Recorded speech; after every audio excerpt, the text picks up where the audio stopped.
Bismillahirrahmanirrahim.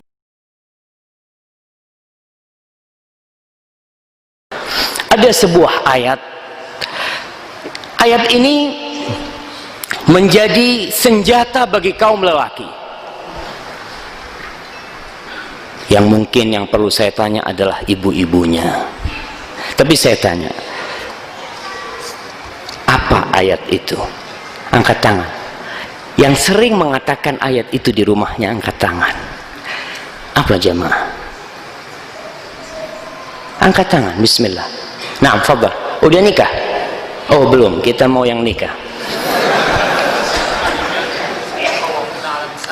Ar-rijalu qawwamuna 'alan nisa. Sering antum ngomong itu di rumah. Fadhal habib.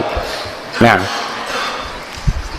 Nah, ar-rijalu qawwamuna 'alan nisa. Sedikit ribut sama istrinya, keluar ayat ini.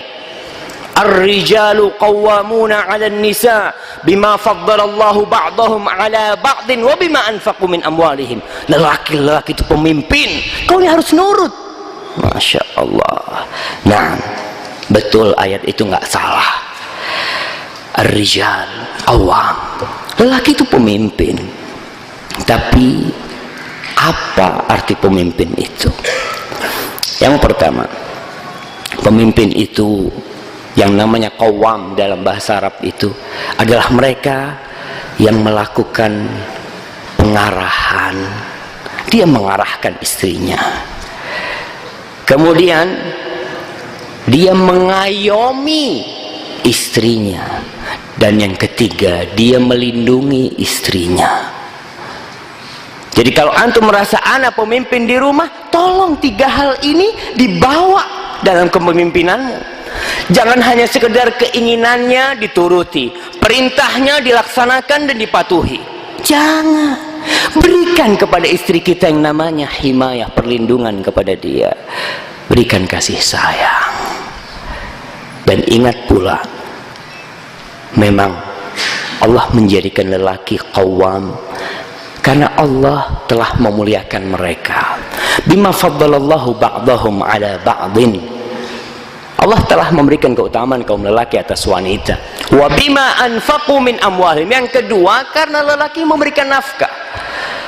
Tatkala seorang suami tidak memberikan nafkah kepada istrinya, maka kepemimpinannya akan pincang di sini. Apalagi yang ngasih makan istrinya, yang kerja istrinya. Ingat, tolong dilengkapin hal itu. Jadi nikah itu bukan hanya enak, tapi nikah itu berat sekali. Berat. Kita bakal dimintai pertanggungjawaban tentang pernikahan itu. Allah Jalla Jalaluh menceritakan tentang pernikahan ini, tentang bagaimana seorang wanita yang kita tidak pernah membesarkan dia, yang kita tidak pernah turut campur dalam mendidik dia, tatkala dia besar, tatkala dia dewasa, kita datang meminangnya dan orang tuanya memberikan kepada kita. Allah mengatakan, wa akhadna minkum mitsaqan ghalidha. Wa akhadna minkum mitsaqan ghalidha. Dan istri-istri kalian itu telah mengambil satu perjanjian besar kepada kalian. Apa perjanjian itu? Tatkala si orang tua mengatakan kepada antum, tatkala bapaknya menikahkan putrinya kepada antum, dia mengatakan, ya fulan unkihuka ala ma amarallahu bihi min imsakin bima'rufin atau tasrihin bi ihsan. Wahai fulan, aku nikahkan kau atas perintah Allah Jalla Jalaluh agar engkau menjaga putriku dengan baik, agar engkau menjaga, merawat putriku dengan baik, atau kau lepas dia dengan baik-baik pula. Itu perjanjiannya.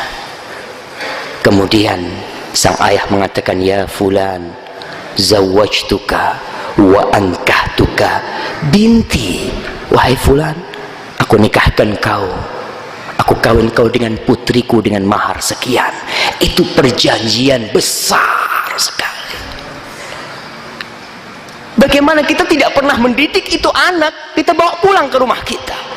Orang tuanya tidak pernah tahu apakah bakal bahagia putrinya dengan kita. Takut orang tua, tapi dia mengharap. Maka ingatlah kepada sabda Rasul sallallahu alaihi wasallam. Rasul sallallahu alaihi wasallam hidup di masa setelah jahiliyah. Beliau tahu bagaimana lelaki-lelaki menggauli wanita-wanita pada masa itu. Maka beliau berkata, istausu bin nisa'i khairan.